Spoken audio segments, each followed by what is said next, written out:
Hey friends, how's it going on this beautiful Monday? Welcome to a special edition of Samara Keeps It Real Estate, Mondays at 7 p.m. And I say special because I'm coming to you guys from Switzerland. So that means it's probably 1 o'clock your time. So for those of you on your lunch break, for those of you who are taking a break just because you need a break in the middle of the day, thank you for joining me and jumping on. Hi there. Yes, I love it. So you see some of my backdrop back here. If I have some time, I'll show you guys some nice water views and some beautiful scenic buildings because real estate is literally everywhere. But you guys know the deal. I come on here, try to give you 15 minutes. I have tons of questions that come through the queue. Some of you guys are live and ask me questions. So if you're out there, feel free to drop the comments right in the chat, and we'll get right at it. We cover our buyers, our sellers, our investors. When we have time, we go into our commercial, and sometimes these agents who have been asking us questions, we go through that too. Hi, thanks for jumping on. All right, guys. So again, live. I hope you're enjoying your lunch break. Thanks for locking in. And first up, we're gonna go with our buyers. All right. So buyer question is actually a really good one. So you guys already know, if you're not doing buyer consults with your agents, make sure you're doing them. It gives you a chance to know your agent, ask them questions, get comfortable with the process, especially if you're a first-time home buyer, okay? So some of the questions that came through there were really great. And they ask, if you had to tell me the top three, that's a good question, thanks for the comment, the top three mistakes that a buyer makes, right? So, I mean, there's a million things that a first-time home buyer can make, but luckily if you have some money in your pocket, that'll help you through the process. But they're just talking more in terms of things that they should know to avoid that we've seen before. And guys, if I'm thinking of my top three, I would say one of the first things is not getting the pre-approval early enough. Like, I'm super excited to go shopping for a house. We love it, but nothing's worse than finding the house that you love and you haven't even talked to a lender yet, right? So a lot of times if your agent's doing their job, they're asking if you've been fully vetted before you even get started in the process. So that hopefully takes care of that mistake. But again, and make sure you guys, we've covered this a million times, and I'll cover it 1,050 times because of the fact that the pre-approval and the pre-qualification, two different things. Make sure you are fully vetted by your lender. So when you find the dream house, you are ready to move quickly and they're able to help you get your offer accepted. Because a lot of times your lenders, if you have a really good one, if you don't, I know people, call your girl, right? They'll call on your behalf when we put an offer in, just kind of get extra aggressive. And so those are my agents who are watching, you know, those are tips for you guys too, to make sure you can help your buyers get over the hump. We've been doing this 20 plus years, plenty of buyers still getting deals done, and it's tough out there for you guys. So I get it, right? But those are some of the things that kick us apart. So first thing, make sure that you are pre-approved before you start doing all in, heart searches, all the things, right? I think my second biggest, I would say, would be falling in love without doing the homework. All right. So we're going to look at lots of houses during the process. A lot of times we start some window shopping. We get a list of houses that you probably like, things that you want to see. We set up an appointment. We go check them out in person. And then once we're there, we're hopeful that we find the house that you love. But as a buyer, you should also be doing your homework in terms of making sure that you love the neighborhood, making sure that you are aware of the main components of the home, right? So we do a seller's disclosure for those that are available. We look at them. So basically it's just saying, like, you know, that fireplace is cute and all, but what about the roof, right?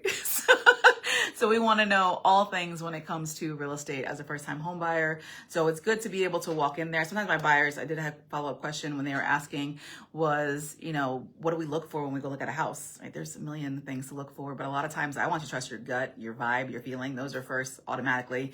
Hopefully you've already done your homework in terms of where you want to be. It's not just pie in the sky anywhere. You're in a neighborhood that you're familiar with, a neighborhood that you want to be in, the schools that work for you. And then once you're in the house, just identifying like what things, you know, are in great shape. But again, that's just layman's terms because we still do home inspections. So you get to do a further deep dive into the house that you love. So keep that in mind, all right? And that's, again, falling in love without doing the homework. Make sure you do your homework. And I say my top number three would be not being flexible with seller needs. All right. So a lot of times my buyers, another way that we get some of these deals accepted is because we're offering flexibility. So for my buyers that have the ability to do that, as far as, you know, hey, we can close at the seller's convenience, meaning we can give them some flexibility because maybe they're still moving out, or maybe it's vacant and they need to move quickly. It's like, you know, being able to move quickly. Those are key factors. So offering some flexibility for the sellers when it's an option. Definitely do it, right? Because who doesn't love flexibility? Importance of knowing the market comps and things like that. So really giving a strong offer from the giddy up and keeping it moving. So you guys already know that We're not in Jersey anymore. Switzerland with this great big blue skies back here, but those are some of the key things for my buyers. And guys, whoever writing up your offer for you, if you're not sure or have tons of confidence in your agent, you know a girl, but you want to be able to convey that you are going to be a super easy buyer, right? And it's up on paper to make sure you're having the right conversations, because ultimately sellers love drama-free deals. Who doesn't love drama-free deals, right? Drama-free, please. Drama-free for me. All right. That was a good question. So thank you, my buyers, for locking in. I see you guys are over there. And then we're going to move on to a lot of seller questions in the queue. I love this stuff. All right. So for my sellers, all right. So sellers, we always do listing appointments. You guys have opportunities to ask questions. Make sure that your agent is coming across to you as, knowledgeable. Hopefully they are knowledgeable. And if they're not, make sure you find a new agent. But ultimately, you want to be able to ask the right questions. Some of you have listed your first house, your house for the first time. Some of you have listed tons and tons of houses, so your needs are a little bit different, but really being mindful of things that you don't want to miss when you're going to market. All right. So I know I talk about Zillow and, Redfin and other places where they give you a aggregate of what your house is worth. Again, you don't hold your hat onto that because of the fact that they haven't been in your house. They can't see the updates. They're not familiar with the market. They're just taking a giant pull, right? So sometimes it's good because they can give you like a baseline or a range, but it could be a really big range. So make sure you have somebody coming in there to talk to you about running through it, which is why we have licensed real estate professionals, right? Hello. You want to make sure that you guys are vetting that completely.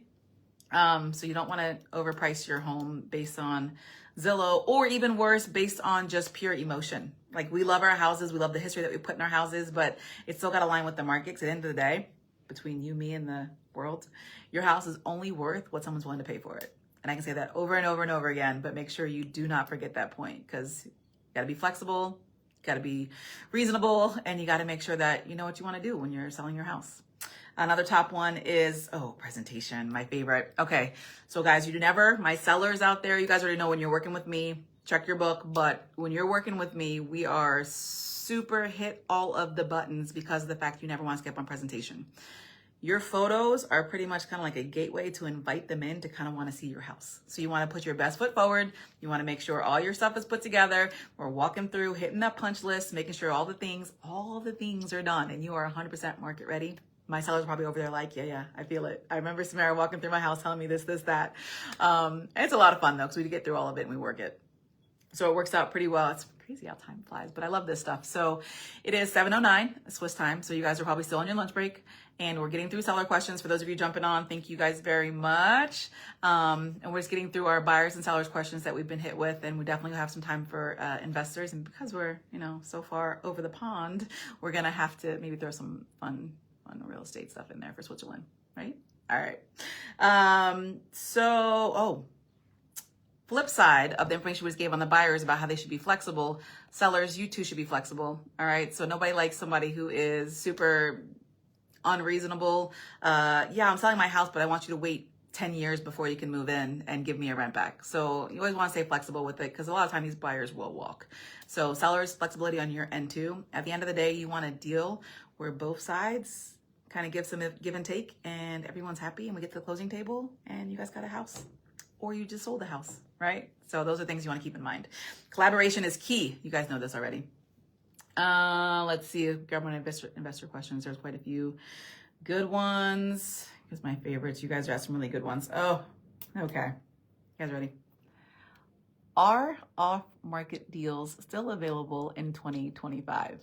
All right. So you guys already know I'm an investor, so I invest myself. And the short answer is yes, but make sure you are with somebody who is knowledgeable in the market, because they're getting off-market deals, and it's the networking, the conversations, the collaborations. Those are all key, right? It's going to get you guys a leg up in regards to finding some of these off-market deals for those that exist. And then also having those conversations. Like, I'm out there having conversations with people all the time. So we're able to get some of these off-market deals for my investors and make those things happen. So sometimes it's creating the deal, right? We see an opportunity and then we have conversations to create the opportunity. But if you're partnered with the right people and you have the right bandwidth and mindset, yes, there are still deals off market 2025, because sometimes in the MLS, once it gets there, from a perspective for my investors, it's already too late because everybody else has already seen it too. So keep those things in mind. Great question, because I think sometimes as tough as an investor, we all want a deal. Even when you're not an investor, we want a deal, right? So being able to find it, cultivate it, and then win. That's going to be the key. So that's a good question. Oh no, good comment. Thank you. So hopefully that was helpful. Oh, I love the thumbs up. Thanks, guys. All right. Oh my gosh. I think I have a few more minutes of your time. Thank you guys very much for locking in. And we're gonna have some real estate fun. All right. So real estate fun, Q&A. So I was asking the question. So I had my own Q&A on this one, right? Is can Americans buy in Switzerland? And the short answer is yes, kind of, sort of.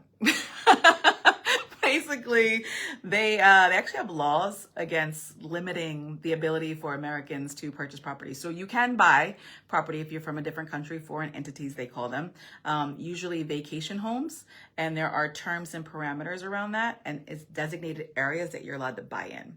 And it's by special permit that you have to get approved to be able to buy one. And the permit is called Lex Collier. I'm probably saying it wrong, but that's how it's spelt. And rentals here are limited too, so it's crazy. But the rule behind the Lex Collier is basically it's a federal act that aims to protect and preserve much of the land to be for people who are native to the country. I think it's amazing that they do that.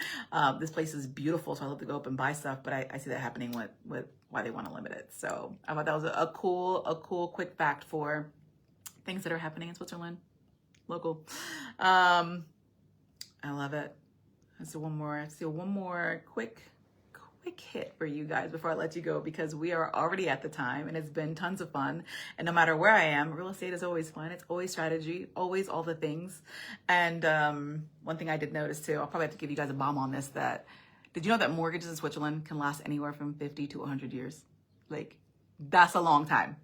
50 to 100 years. And it's designed that way because many of them keep their mortgage literally forever. And that's how they want it, because it gives them a tax break, right? So, I mean, for us, for being Americans, we're like, we get 30-year max usually, and usually we're like grinding and trying to figure out how to pay it off quickly and how to get our mortgage down. I live commentary over here. But yes, those are things that we do as Americans, try to pay it off. So the fact that they have that flexibility, they even offer 50 to 100-year terms, is kind of cool. So those are your quick, fun tidbits for foreign entities in Switzerland real estate. Because again, at the end of the day, it's Samara Keeps It Real Estate, all things real estate. If you have a question, ask me. Don't be afraid. There's no such thing as silly questions. I get some very funny questions. We'll call them funny. Some curious questions and all those things. But ultimately, coming to you guys from across the globe, across the pond, over the Alps, I think all apply for where we're located. Love locking in. I love being able to see you guys jump in and ask these questions. I love you guys filling up my DMs with questions, because I'll make sure I pop them in here so people that were kind of curious get the answers. So at the end of the day, education is key, and you should never be afraid to ask questions. And that's just the way it goes. So thank you guys for joining me. Next time you see me, I'll be back next Monday, 7 p.m. your time, back in Jersey, right? And we're going to have some more fun, more Q&As. Get them over. I think you guys can probably see behind me, right? I'll give you guys a quick little tidbit. Some of these cool buildings over there, right? I like it. Yeah. Might not come home, guys. And then we have the lake. You guys see the lake in there? Yeah. And we'll show you the view in the corner. You guys ready? Before I let you guys go, you get a special edition. Special edition. I'll go a little closer. I love it. And there it is. That's the view. Yeah. So I may not want to come home, guys. Either way, that's Samara. Samara Keeps It Real Estate. Thanks for joining me today. I will see you guys next Monday. Check out the Truth Bomb Tuesdays. Check us out on Wednesdays when we're talking about different things in the neighborhood, and on Friday with the local loves. So thank you guys. Signing off from Switzerland, and I will see you guys soon. Bye.